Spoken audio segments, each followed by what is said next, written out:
You are Jamie, an apprentice wizard who has been magically separated from your teacher, Pentegarn. Can you get back to him in time to help him battle 3 evil wizards? The paths you may take through Rainbow Castle are many, and the choices are yours. Only you can decide whether the Rainbow Dragons will regain their kingdom. Will you be thrust into Limbo and be forced to explore the misty Cloud Castle?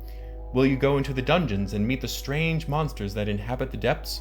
Or will you challenge the magical traps in the tower? Will your choices help bring about the revenge of the Rainbow Dragons? The choices are yours. Hello and welcome back to Let's Play Gamebooks. Today's book, Endless Quest number 6, Revenge of the Rainbow Dragons by Rose Estes, sequel to Pillars of Pentegarn.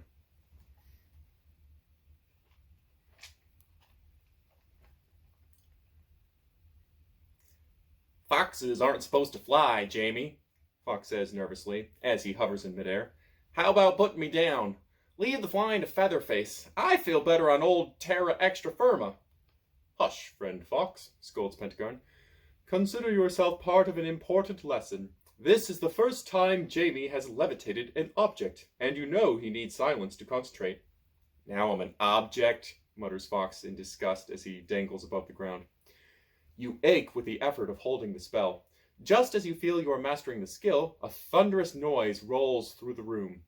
Your concentration breaks, and Fox falls to the floor with a thump. Ah! Oof! Oh, Fox, I'm sorry, you cry, rushing to his side. I'll be more careful next time. Next time, growls Fox. Forget it. I have to go dig a den. A very long one. He turns and trots quickly from the room. Unfortunate attitude, says Elle. But what can one expect from the family Canaday? Well done, child, says Pentegarn. You're moving ahead nicely with your studies. I hadn't planned on your being able to lift objects for another 6 months or so. But now that we've been interrupted, I suppose we'd better see who's at the door. And he makes a small gesture with his hand. Poof! A cloud of dust appears, then clears. Before you stands a travel-stained man, one hand raised as if knocking on a door. Lowering his hand, the traveler snaps. Do you always answer doors like that? But then, what else should I expect from a wizard? Giving a short bow, he says, Sir, I come from Rainbow Castle. Your presence is required no later than 4 days hence. Is it a party? You say hopefully. The messenger fixes you with an icy glance. Hardly. You will answer to charges of occupying the Castle of the Pillars and calling yourselves a wizard and apprentice. This castle is part of the domain assigned to the wizards Malus, Pothos, and Rubus. Unless you can support your claim to the castle and win their permission to practice wizardry in the area, you will be banished from this land, says the messenger coldly. And now, if you will show me to the door, I will return to Rainbow Castle. Poof! A cloud of smoke forms in front of the messenger, and when it clears, a large wooden door stands before him.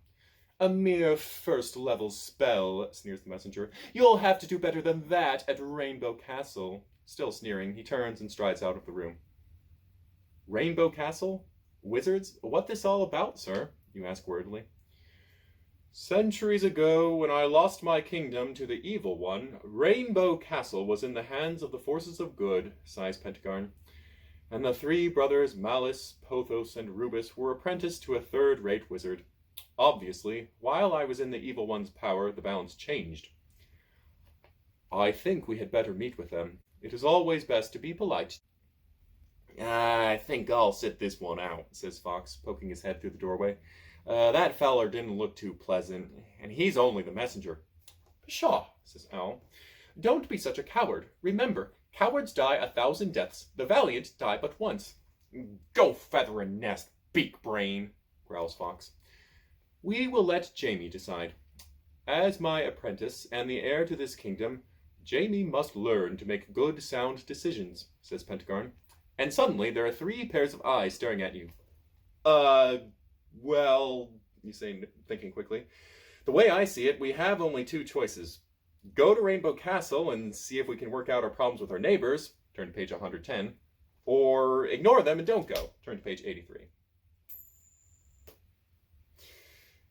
Guess we better go to the castle. It is snowing as you and your friends set off for Rainbow Castle. It seems as though our opponents are able to sway the seasons, observes Owl, as trees, rocks, and hills disappear in the whiteness. Yeah, and this snow's no fun either, says Fox, plunging through nose-deep snow. You could have stayed at home, Fox. You didn't have to come. Oh, no, if something horrible happens, I'd rather know about it right away. And besides, you guys need me. Swallowing your laughter, you turn to Pentegarn. Sir, why don't you do something about the snow? Why don't you perform some magic and change back to summer? Think, Jamie. If our foes are putting all their efforts into creating winter just to annoy us, they can't send anything really dangerous against us. And they will believe that they have us in their power. You wipe your cold, dripping nose and try to appreciate Pentegarn's plan, but the snow melts inside your boots, slithers down your neck, and freezes on your eyelashes. Even Pentegarn is sniffling by the time Rainbow Castle comes into view, several days later. Why do they call it Rainbow Castle, you ask, staring at the cascades of dirty gray ice that drape over the black towers and hang from the narrow barred windows. A cold, bitter wind wails around the grim walls and plucks and tears at your clothes. In my youth, it was a beautiful place, Pentegarn answers sadly. Looks like it's all closed for the winter. How about we go home and wait for spring, whines Fox. Ah, spring. A good idea, says Pentegarn. Rainbow Castle is beautiful in the spring. And with a snap of his fingers, snow and ice begin to melt. Inch by inch, foot by foot, winter retreats, and in its place, warm, soft, and green, spring comes to the land. Birds sing, flowers bloom, and gentle breezes blow. But the castle remains gray and gloomy. There, much better. And now they know we're here, says Pentegarn. Ah, sweet spring, full of sweet days and roses, sighs Owl, spreading his great wings to the sun. Why can't you just speak plain English, mouse breath? Snarls Fox. I was just noting the welcome arrival of this magical spring, oh illiterate one. What did you call me? Barks Fox. Fox, Owl, stop this bickering now, or I'll have to send you both home, you say firmly. Fixing the two with a stern gaze, you quickly get out of your winter clothes and hurry after Pentegarn. And here are our hosts, says Pentegarn. 3 men stand at the end of the bridge. One is tall and thin, one is very, very fat, and the third is as tiny as a small child.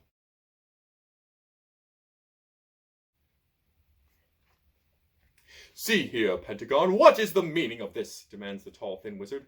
An outrage, I say! This warm weather will not be tolerated. We prefer winter.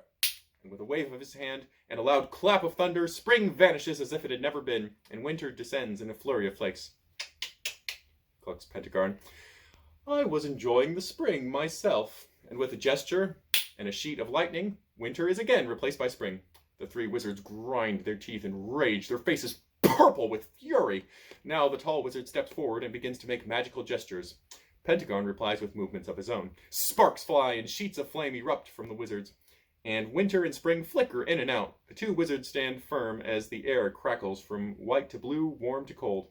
At last, Pentegarn laughs a great booming laugh and slaps his knee. Ha ha ha! Well done, Malice. But come, let's not confuse the birds any longer. Let it remain spring. Now that you've gotten us here, why don't you tell me what this is all about? Still laughing, he walks over and puts his arm around the unsmiling wizard's shoulders and begins to walk towards the castle. As you follow Pentegarn into the castle, the high walls seem to swallow you up. Your footsteps echo hollowly as you enter a large room with 3 throne-like chairs set upon a raised platform. The wizards bump and push as they climb onto the platform, each trying to claim the center chair. There are no other seats, and you look about in discomfort as the wizards stare down at you with small, nasty smiles. Pentegarn says, Well, I see we need a few more chairs. And with a snap, 2 big, deep chairs of gold, studded with precious gems and covered with soft, deep purple velvet, appear behind you. Fox settles himself in a velvet-covered basket, and Owl clings to a golden bird perch. Ah, that's better, says Pentegarn, sinking into his chair. Crossing his legs and folding his hands, he says, Now then, gentlemen, what can we do for you? The wizards twitch nervously, pull their scraggly beards, and whisper. They seem to be urging each other to do something. Finally, tiny Rubus is levitated from his chair by one of his brothers. Stumbling to his feet, He draws himself to his full, puny height, puffs up his chest, and says, Pentegarn, you have been brought here to answer charges of practicing wizardry without a license. This area belonged to us. When you left, we applied to the Grand Council, and they granted us control. How nice for you all, drawls Pentegarn. I won't bother to ask why you never helped me in all the years I fought to rid the country of the evil one who caused me to leave, as you put it. But I might ask why you never chased away the evil one when he was certainly practicing a most unpleasant form of magic. I don't believe the council ever issued him a license. Well, we just hadn't gotten around to it, squeaks Pothos from out of his great bulk. Besides, he ate the first 3 messengers we sent. Indeed, says Pentegarn with a smile. But we are not the issue, yells Pothos. You are! You and your illegal apprentice. By order of the Grand Council, you and your brat and your zoo are under house arrest. You have 2 choices. Either leave and never again practice magic under penalty of death, or else meet us in a duel of skills. Allow me to confer with my apprentice, Pentegarn says, drawing you to his side. Well, Jamie, what do you think we should do? These fellows appear very foolish and harmless, but that is not true. They are dangerous, and the council has given them the right to practice within this district. They are well within their rights to demand that we either quit or fight them. It is your decision as well as mine. If you choose to challenge the wizards, turn to page 133. If you choose to go to the Grand Council and argue, turn to page 91.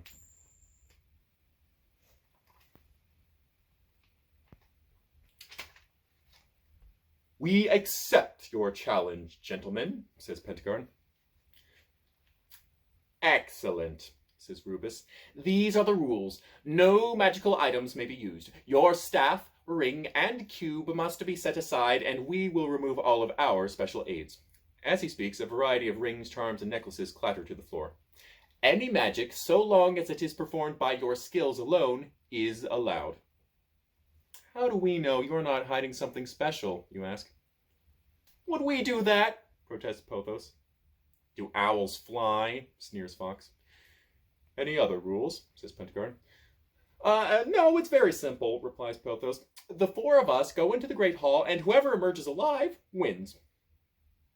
Wait, the 3 of you against Pentegarn? That's not fair, you exclaim. Fair? Fair? Of course it's fair! Your precious Pentegarn studied under the Great Gump.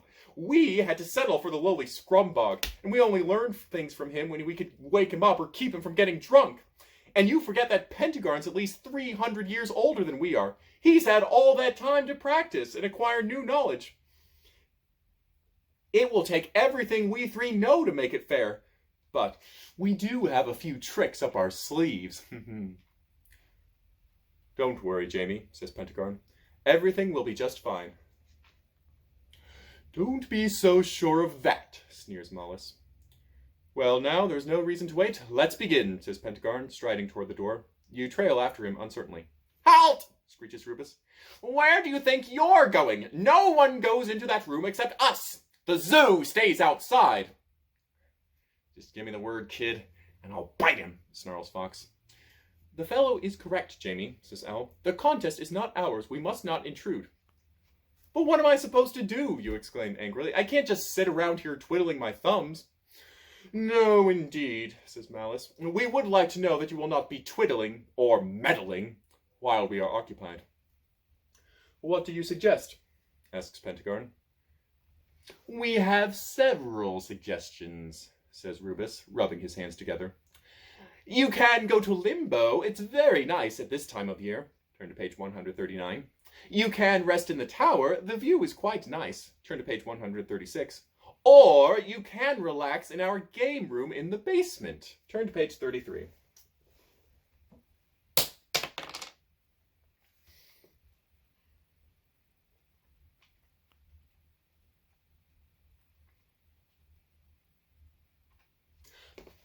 You'll like the tower. It's very pleasant at this time of the year, says Malice with a nasty smile. I guess that sounds all right, you say. Too late, you see Pentegarn's look of dismay. But before you can speak, there's a blinding light, a clap of thunder, a great wind, and then nothing. Slowly, your eyes open. Lying beside you on a hard floor are Fox and Owl. You sit up quickly and gather their silent forms to your chest. Fox? Owl! Speak to me! Somebody get that giant, croaks Fox. What giant? The giant who stepped on me, moans Fox. As usual, you exaggerate, says Owl, blinking blearily. It was no giant, it was magic. We have been tricked by those wizards. Where are we? You are in a small, round, stone room. In front of you is a tall, narrow window with cold wind and rain blowing in.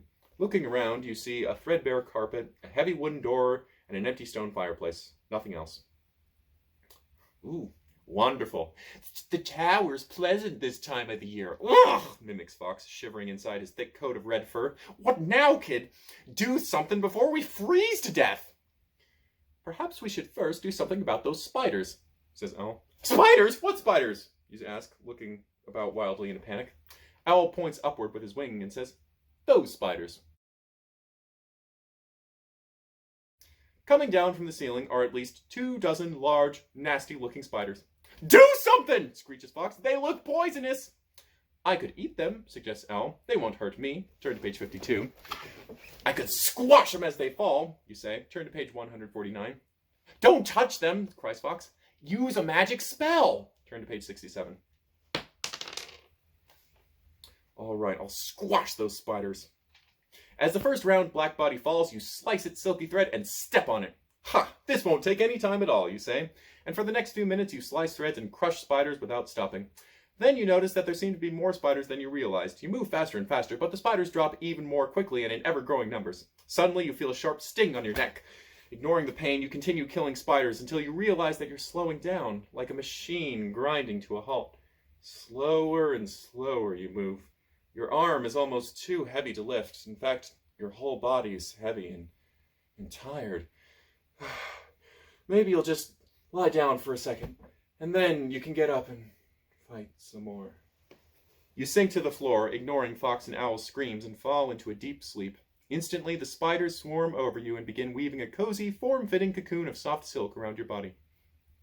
What do we do now, Featherface? We better do something or the kid's a goner. I don't know, says Owl. I shall have to ponder this problem. Well, ponder fast, or we're finished, says Fox nervously as he views a new army of spiders gathering on the ceiling. The end. All right, that's not the best way to deal with spiders. So let's try one of our other options here. Why not see if Owl can just eat them all? It has been a while since I dined on spiders, says Owl, launching himself into the air. They make tasty tidbits. At first, it seems that Owl will succeed. He flies rapidly around the small room, snapping up the spiders in midair. But for every one he eats, 2 more drop down. In a little while, he settles heavily on your shoulder.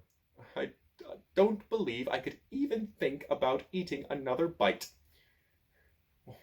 What do we do now, kid? There's more of them than there were before, says Fox nervously. Turn back to page 138 and make another choice. Okay, so that only leaves one option. Magic. I suppose I could use my levitation spell. It's still the only one I can count on working every time, you say. Well, don't just stand there. Do it, whines Fox. Those creepy crawlies are getting awfully close. Closing your eyes, you concentrate as hard as you can and utter the magic words. Wingardium Leviosa! A long, tense moment passes, and then a cheer goes up from the others. Hooray, you did it! Cries Fox. My congratulations, says Owl. You look up and see the rug pressed tightly against the ceiling. Small but constant squirmings remind you that if you stop concentrating, down will come rug, spiders, and all. Keeping your eyes on the wriggling rug, you whisper, We better decide what we're going to do from here, and quickly. Our choices are obvious, says Owl. We could open the door, turn to page 41. We could climb out the window, turn to page 12. Or see if there is a way to exit through the fireplace. Turn to page 105.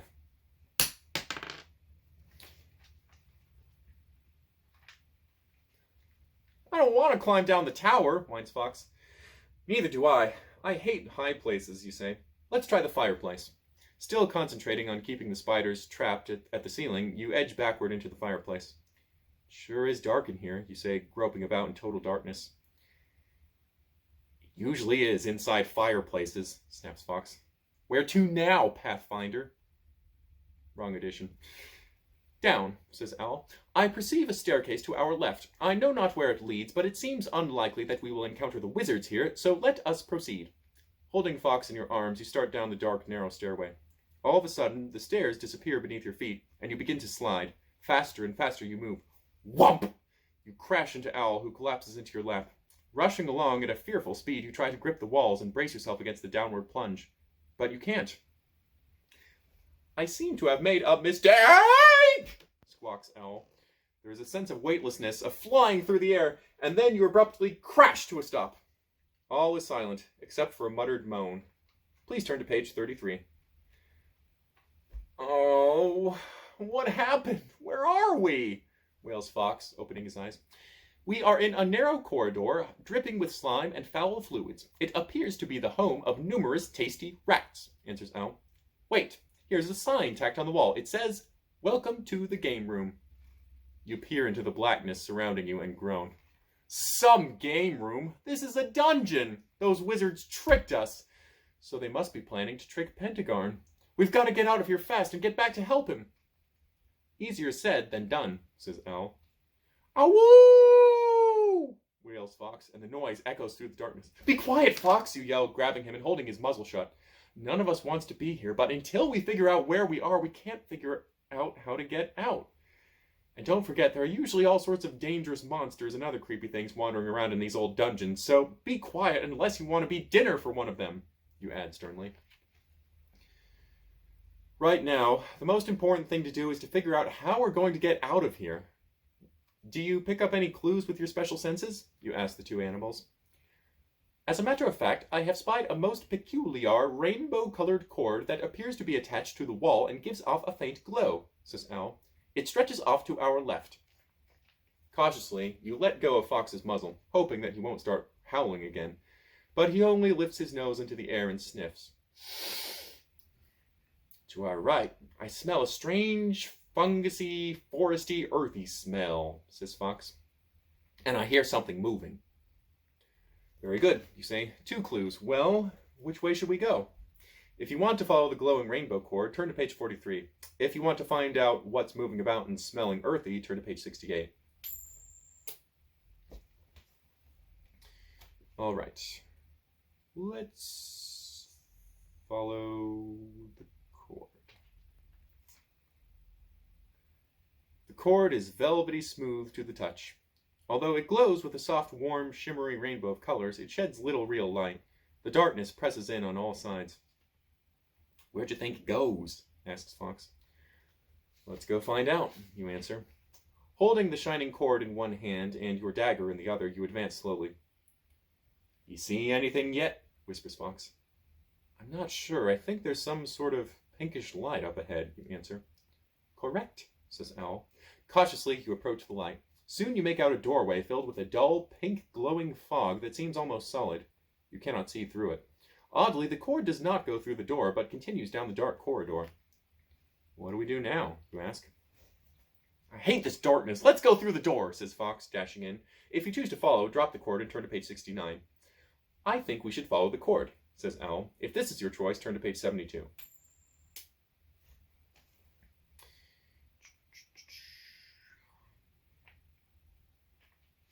It is tempting to enter the doorway, but the cord seems to send out warm, friendly feelings that urge you on. Hand over hand, you follow it into the darkness. Soon you hear a soft, soothing hum and see a faint light in the distance. Grasping your dagger, you hurry forward. You turn a corner and stop abruptly. Before you, sitting cross-legged on the ground, is a tiny old man wearing only rags. Long white hair, a beard, and a mustache drape over his shoulders. As he sits, he sways back and forth in time to a tuneless melody that flows through his ancient lips. On the ground in front of him is a pile of smoothly polished, many-sided stones. Each stone is the size of a walnut, and each side is a different color. The strange old man moves the stones, constantly changing their patterns on the ground. A large prism hangs above him, casting a thin, faded rainbow. Grasping your dagger firmly, you step under the arch of the rainbow. The old man looks up and focuses his faded blue eyes on you. He stares at you, Fox, and Owl, and then exclaims, It's you! You're the ones! You're here at last! The ones? What ones? You ask. Why, the ones I've been waiting for, of course. The ones who will come for the key, says the old man impatiently. What key, you ask, growing ever more confused. The key, hollers the old man. This one. Opening a leather pouch hung round his neck on a thong, he pulls out a small key covered with rainbow-colored scales. You sheath your dagger and say, I'm confused. Let's talk. Maybe we can figure this out. Sitting cross-legged on the floor across from the old man and the shimmering stones, you introduce yourself and your friends. I am Nesbitt, the man says in a faltering voice, as though unused to speaking. I am the keeper of the key. I have been here for a long time, waiting. Waiting for what? For whom, you ask. Why, for you, of course, says the old man in surprise. The rainbow dragons told me to wait until you came, a young human, an animal, and a bird. Others have tried to take it from me, but I have kept it safe. Rainbow dragons? What are they, and what is this the key to? You ask in wonder. I don't remember, says the old man, putting a hand to his head. It was such a long time ago, but it's yours now. And opening the pouch, he hands you the key. Why don't you just start from the beginning, you say, staring at the key in puzzlement. When I first came here, King Chromos was dying, and the kingdom was attacked by the forces of evil. The dragons gave me the key and told me to wait for you. I was afraid of the dark, so they gave me this cord to light my way, and the stones to protect me. But I was too afraid to follow the cord, and I've forgotten how to use the stones. What do the stones do? Asks Fox, sniffing at them suspiciously. They are my protection. Watch, says Nesbitt. With thin bird-like fingers, he arranges the stones in a circle around the four of you. Instantly, a brilliant rainbow mist surrounds you. Anyone trying to enter the circle will disappear, says Nesbitt. The stones will do other things, too. But I've forgotten the patterns. Like what things they can do? You ask. Like take you places away from here. But I've been waiting so long that my finger is a little rusty, and I've forgotten how. Wouldn't you like to leave here? See trees and grass and the sky again, you ask? Trees, grass, sky, I know those words, says Nesbitt. At least, I used to. Well, it's clear that we need to get out of here, you say. The only question is, how? I think we should keep following the cord, says Fox. It probably leads outside. If this is your choice, turn to page 116. I think we should try to make the stones work, you say. If this is your choice, turn to page 92.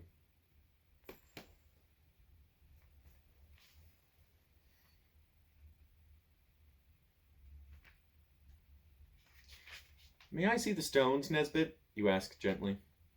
Maybe new eyes will be able to unravel their secret. Reluctantly, Nesbitt hands them to you. Holding them up to the faint light of the broken cord, you notice that each stone has a different color on each of its many sides. What do you make of this, Owl? It appears to be a code, answers Owl. Perhaps if the colors were matched up to each other, their meaning would become clear.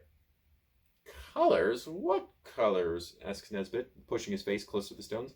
I can't see them. Long ago there used to be colors, but they disappeared. No, Nesbitt, you say kindly. The colors are here. Living so long in the dark has probably hurt your vision. Perhaps you're right, Owl. If we match the colors that are the same... You try many different combinations, but nothing happens. You study the stones, hoping to discover what their maker might have meant. You empty your mind and drift, becoming one with the stones. Blankness, thickness, images of rainbow colors, understanding. Coming back, being Jamie. I understand, you say quietly. And picking up the stones, you fit them together in a way that you know is just right. Quickly, gather together, you tell everybody as the stones cast a circle of brilliant color and begin to hum. Pressing close together, your group kneels around the shining circle of stones. A strange feeling comes over you, tingling, whispery. Looking down, you give a sharp cry. Your feet and legs are gone! Most of Fox and Owl are gone too. Alarmed, you tug at your hand, held firmly by Nesbitt. Do not break the connection, warns the old man. We're going back. Trust the stones, they will not harm you. The nothingness creeps farther up your body. You close your eyes and try to trust. And then there's a time of whirling nothingness, a rainbow arch, and a terrible sense of tearing. Where are we? You ask, pressing your hands to your aching head. Don't look now, but we're back, warns Fox. Opening your eyes, you look straight into the angry eyes of Malice. Where did you come from? He asks angrily, poking you with a knobby finger. And who is this hairy old man? His name's Nesbitt. I found him in your wonderful game room.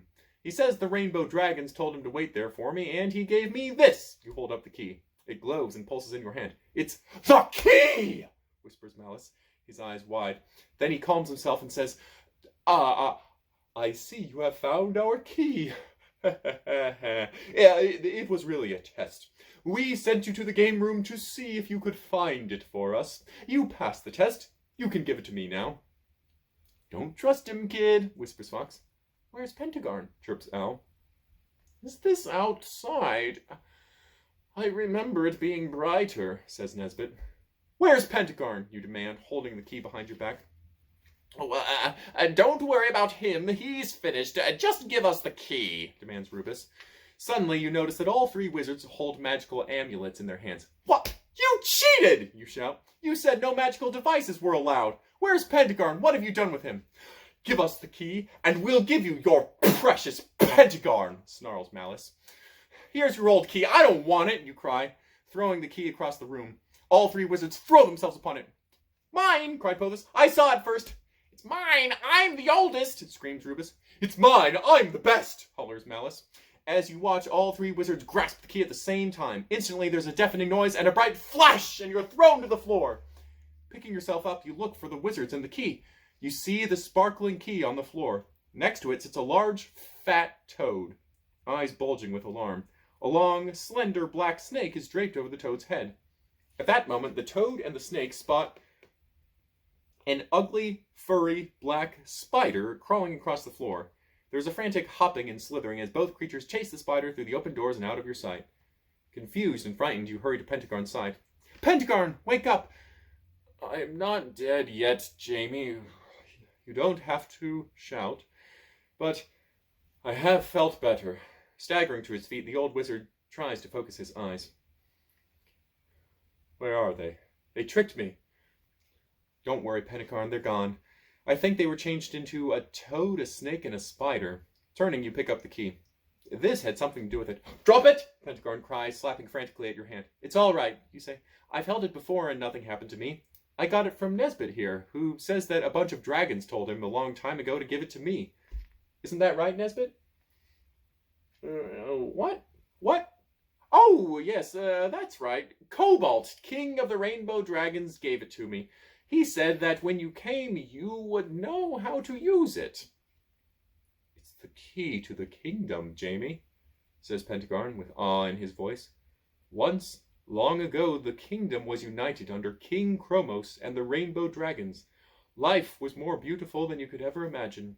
But the keepers grew old, and they knew that an heir must be found, someone worthy to carry on in place of Chromos. The test they devised was simple. You had to pick up the key and hold it, if you could. Many tried. Those who were evil and unworthy were changed forever to that which they most resembled in life. If you were good, but not worthy, you received a powerful shock. I was one of those, and I still bear the scar. Before Chromos died, he decided that no one yet alive was worthy to hold the key. And then Cobalt gave the key to me, interrupts Nesbitt, and told me to wait until you came for it. Those rainbow dragons who were left in the castle came out and flew away. The sky glowed with their colors, and then they were gone, and everything turned gray. Once they were gone, evil entered the land, says Pentegarn. But what does it mean, you ask, looking at the rainbow-colored key. It means that you are the ruler of the land now, explains Nesbitt patiently. Whoever holds the key to the kingdom is the king. Evil will flee before you, and goodness will return to the land. And best of all, the dragons will come back. Now that's enough jabbering. Isn't there something called food? Says Nesbitt. As your first act as ruler of the Rainbow Kingdom, how about bringing me some? But before you can reply, a wondrous thing happens. The ugly gray walls seem to quiver and slowly begin to change colors. First beige, then cream, then yellow, orange, red, green, blue, purple, all the joyous colors of the spectrum, until they become a glorious shimmer of every happy color in the world. As you stare in wonder, the sound of wings beating the air fills your ears. Looking upward in excitement, you see the first of the rainbow dragons coming home. Well, that is one of the successful endings of this book. But as I'm sure you've noticed, there are many different parts of this castle to explore. So why don't we go back and explore one of the other ways? If we go back to the first choice given to us by the three wizards of where in the castle to go, let's try exploring Limbo. It's very nice at this time of year. There's a sudden poof, a bright white light, and a feeling of weightlessness. Fox! Owl, where are you? You yell in panic from the depths of a pink fog. Yip! Yip! Yip! You hear Fox scream. I fear we have a problem, young one, says Owl as he flaps down through the pink cloud and lands gently on your shoulder. Where are we, you say, floundering in a soft pink cottony substance. I fear we have been deceived, sighs Owl. Limbo is not the name of a geographic location on Earth, it's a state of being. Limbo means far away from anywhere that matters. It's total helplessness. Please turn to page 69.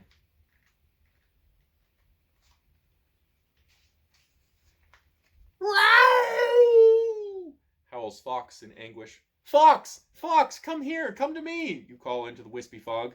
And soon a cold nose pushes into your hand and a trembling body presses against your leg.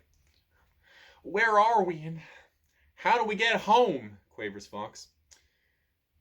I fear we are somewhere on the plane of elemental air, says Owl, far from home. Wow! Howls Fox. Fox, stop, I'll get us home somehow, you say, with a confidence you don't really feel. You gather the quivering Fox into your arms and stroke his head to comfort him. Owl, why don't you fly around? See what you can see, then come back and tell us. Nodding wisely, Owl hurtles into the pink mist and disappears swiftly. Nervously, you sit down on the cottony material, which sags but holds you. It seems hours before you hear the flap of wings. You give a shrill whistle, and soon Owl descends out of the mist. Your guidance call was most welcome, Jamie, says Owl. Everything looks much the same from above. Be polite later, egg-face. What'd you see? Can we get out of here? Asks Fox. I am uncertain as to an exact method of escape. I saw only two items of interest. One, a tall cloud castle, and two, a series of thundercloud mountains. The mountains are so sheer as to defy climbing, but they have a number of large caves in them that may be inhabited. You sigh deeply. Well, I guess I can't expect a sign that says, this way home. But now what are we going to do? Well, they'll bring us back sooner or later, no matter who wins. Let's just stay here and wait. Turn to page 64. Or let's go check out that cloud castle. Turn to page 47. Or let's go look at the cloud mountains and find out what lives in the caves. Turn to page 84. Yeah, we'll just hang around. I mean, they'll bring us back eventually, right? Right? I'm glad we're staying here, you say. Pentegarn might not find us if we leave. But I could guide us, says Owl. There is nothing to be gained by staying here. We must not depend on others if we can help ourselves. Buzz off, beak breath, Fox says from the safety of your lap. Jamie says we stay, so I say so too. If you don't like it, you can just fly away.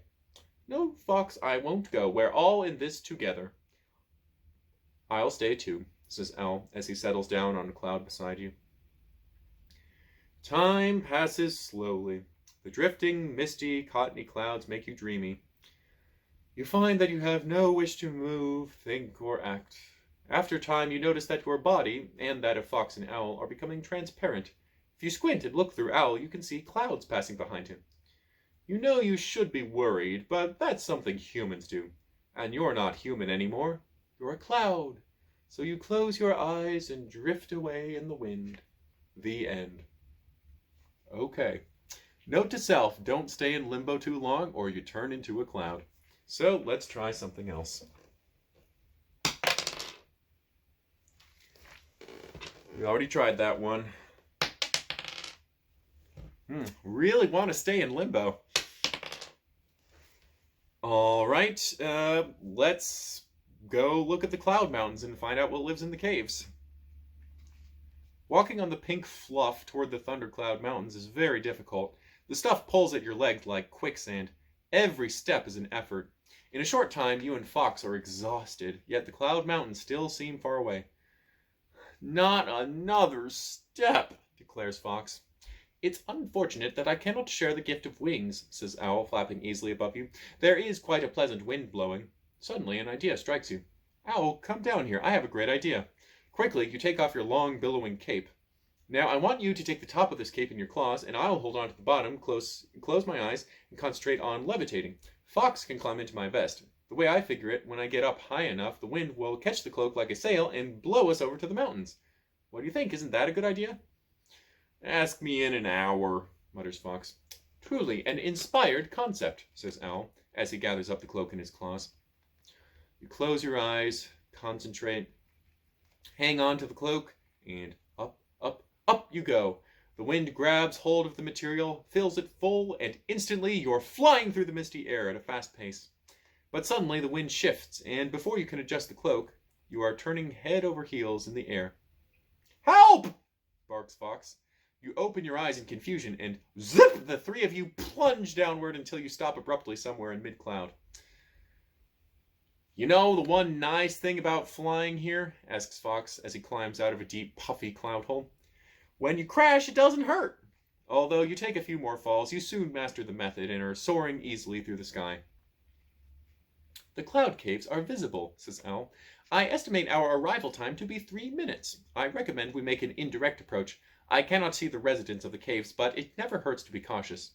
If you want to ignore Owl's advice and land directly in front of the caves, turn to page 90. If you want to follow Owl's advice and land under the cloud cover in front of the caves, turn to page 44.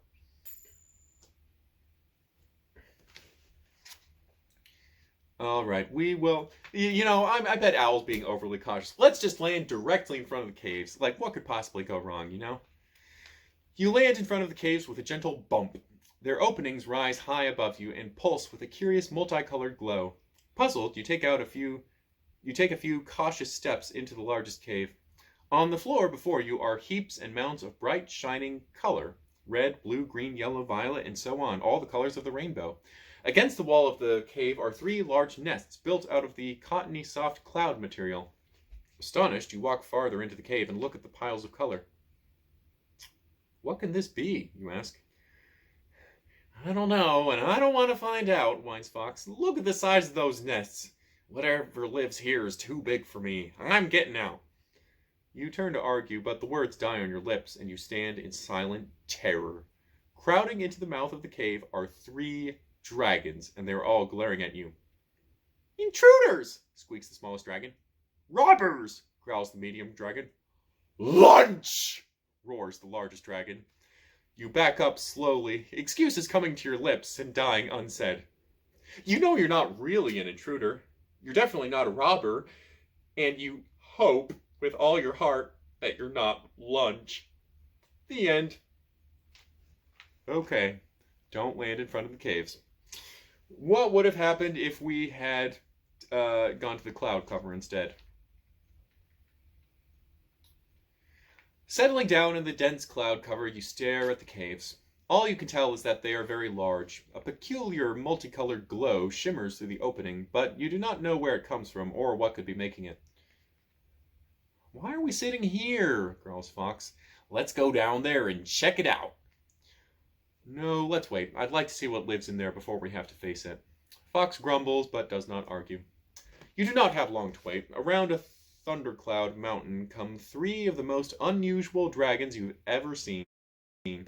Each is covered with scales that shimmer and glow and change colors before your astonished eyes.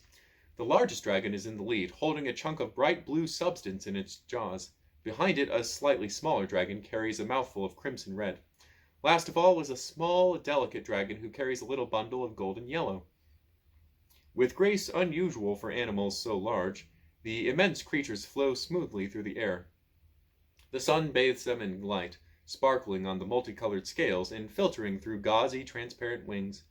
With a gentle swirl, they bank and turn, enter the cave, and disappear into its depths. Wow, would you look at that, whistles Fox. Truly astonishing, murmurs Al. I wouldn't have believed it if I hadn't seen it, you say. Well, what should we do?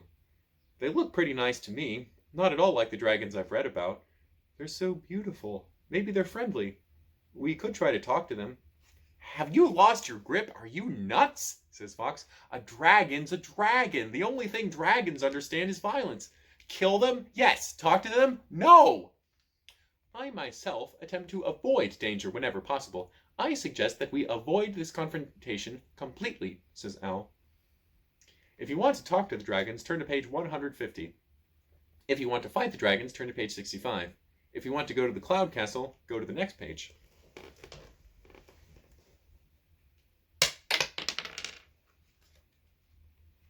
Well, I guess we got to find out what's up with those dragons, so, we can come back and check out the castle some other time. Sheathing your dagger, you call out, "Hello, we come in peace. May we approach?" A soft voice answers, "If you are friends and come in peace, you may enter." Cautiously, you enter the cave and then stop, stunned by brilliant bursts of color. Slowly, your vision clears and you wish it had not. Before you looms a huge dragon. Lowering its head till it is level with your own, it says, "Why have you come, human? Do you seek to harm us or steal our colors? Be warned if that is your intent." "Oh, we come in peace. We are here against our will and wish only to return to our own world." "How come you to the cloud world?" asks the dragon. Quickly you outline the events that have led to your present troubles. "Malice, Pothos, Rubus, hated names, evil persons," says the dragon angrily. "Let me show you what they have done." Turning gracefully, it leads you into the depths of the cave. You pass 3 nests woven of soft mist and a sprinkle of stars, and stop at the far end of the cave. Shielding your eyes against the bright glow, you stare in awe at mounds of pure color. Horizon blue, storm green, moon orange, sun gold, dusk purple, twilight indigo, radiant red, all the colors of the rainbow, all carefully harvested by us when they are in their prime. After a storm, we gather up a selection of each and blow a rainbow across the sky. It is our mission in life. Without us and others of our kind, there would be no rainbows. Should we vanish from the earth, there would be less beauty in the world. And when beauty dies, evil takes its place. Until recently, only a few hundred years ago, we lived on Earth, in Rainbow Castle, our ancestral home with the great wizard Chromos. But Chromos died, and no one was found to succeed him. Greed, evil, and war tore at the kingdom, and Malice, Pothos, and Rubus came to Rainbow Castle and declared war upon us. They used their magic, and before we could protect ourselves, they had killed most of us, including Cobalt, my brother, king of the rainbow dragons. Crystal tears tremble on the dragon's lashes. Somehow we 3 escaped and made our home here in the cloud caves, but even now we are not safe. Lately, Malice, Pothos, and Rubus have been creeping in while we are out gathering colors and stealing from us. They believe that they can change the colors into gems. Each time they fail, they return and steal more. Fools that they are, they do not realize that a rainbow is more precious, rare, and beautiful than any earthly gem. The last time they were here, we returned and caught them in their thievery. In their panic to escape, they threw a spear that almost hit Vermilion. Topaz chased them, but they got away. Scales heaving with emotion, the dragon fans herself with one large wing. Oh dear, if I allow my anger and grief to become hatred, I will sink to their level and be no better than they. Calming herself, the dragon adds, "You must think me terribly rude. Where are my manners? I am Ultramarine, and these are my children, Topaz and Vermilion. Please excuse my outburst, but those wizards have caused us so much grief." "Maybe my friends and I can help," you say. "If we could get back to Earth, we would stop them somehow." "Getting to Earth is simple," says Topaz. Topaz, can we blow a rainbow bridge? Well, they're hard, keeping the colors all together, but if vermilion helps, maybe. The littlest dragon peeks at you over the edge of her mother's gauzy wing. Meeting your eyes, she withdraws quickly, a bright blush flooding to the scales of her head. Vermilion, stop this nonsense. We need your help. Come out and behave. And using a wing and her mouth, the dragon mother gently pushes a blushing Vermilion forward. Now listen closely. This is what we have to do. And the largest dragon talks for a long time. As the day draws to an end, Ultramarine rises to her feet and says, Now, remember all I've told you, especially what to do if Pentegarn has been harmed. We might be able to save him, but only if we work together. Madam, your words are engraved on my heart, says Owl, bowing over a taloned hand. Flustered, the dragon says, Come now, children. We must blow a nice sturdy bridge. Placing themselves before the piles of color, the dragons drink deeply until their cheeks bulge. Then, returning to the mouth of the cave, they begin to sway back and forth, and a soft melodic humming, like the sound of sun shining in the rain, thrums from their lips. Wisps of color drift from Topaz and weave back and forth between strands of dew-drenched mist blown by Vermilion. Mingling with and binding their colors are those of their mother. At last, hollow-cheeked and flushed with effort, the dragons sit back on their haunches and smile gently at each other. Don't you think we should get going? Fox asks nervously. Fox is right, says Ultramarine. You must hurry. These bridges are very short-lived. Now remember all I've told you. Although the bridge looks fragile and shaky, it actually feels quite strong. Slipping first on a bit of red, sliding now on a band of green, you clamber down the bridge, crossing at last from sky to earth. As your feet touch the ground, the bridge begins to break up and disappear. Within seconds, nothing remains but a few shreds of rainbow-studded mist and a sparkling rainbow scale at your feet. You pick it up quickly and hide it in your pocket. Then, before your courage can fail, you enter Rainbow Castle. Halls stand empty and silent, and no one appears. Striding to the giant double doors of the great hall, you grasp the handles and open the doors wide. Pentegarn lies on the floor as though dead. Above him, holding magical devices in their hands, are the three wizards. You cheated! You shriek, outraged. The wizards scream in protest at the sight of you, but the three of you ignore them and rush to Pentegarn's side. Thank the gods he's still alive. Quick, Owl, Fox, we must do as Ultramarine said. Ignoring the threats of the wizards, you grasp your two friends and concentrate on covering Pentegarn with the thoughts of caring and love. Instantly, the wizard's shouts fade to the buzz of mosquitoes on a summer's eve. A thick beam of radiant rainbow appears over your head. The shafts of pure color pour down upon you, bathing you in their brilliance and outlining you in gold. Suddenly, the line begins to waver and fade. Concentrate, you yell. The line grows stronger and holds firm. Slowly, like thunder fading into the distance, the colors dim and disappear. Pentegarn stirs. You help him to his feet. The wizards broke their word and used magic amulets. Where are they? He asks. Turning, you look around the empty hall and see nothing but 3 mounds of color, red, blue, and yellow. Then, even as you watch, the colors spin themselves into thin, wispy threads and slowly waft upward, disappearing. They really did it, you say in awe. Who did what? Groans Pentegarn, clutching his head. The dragons! They reduced Malus, Pothos, and Rubus to their primary colors. Hurry, let's go outside! Bursting through the castle doors, you look up into the sky, and there, arching across the heavens, is an enormous rainbow, more beautiful than you dreamed possible. There they are, you whisper. Do you think it's so beautiful because something so evil is being used for good? I think I missed something, says Pentegarn, scratching his head.